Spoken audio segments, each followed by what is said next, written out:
Rabbim Allohim sochingizni tolasidan bittasini olib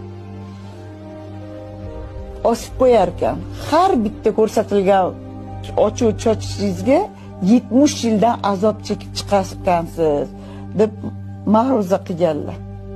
Qo'rqib ketib qolganman. Voy bitta tolasidan osib qo'ysa qanaqa 70 yildan azobda, qanaqa qiyin. Qani ro'mol o'ravoqiy deb o'zim institutlarni bitirganman. Injener ximik bo'lib ishlaganman. Shunda yig'laganman. Allohim shunaqa osib qo'yishimdan panohingni asragin. Azoblanishdan panohingni asragin.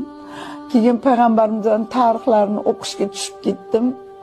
Qarang, ularning hayotlarini o'qiganda tursam ham, o'tirsam ham ularga taqlid qilishga o'rganib, xuddi payg'ambarimiz kelib turgandek ko'radigan bo'lib qoldim. Oldimda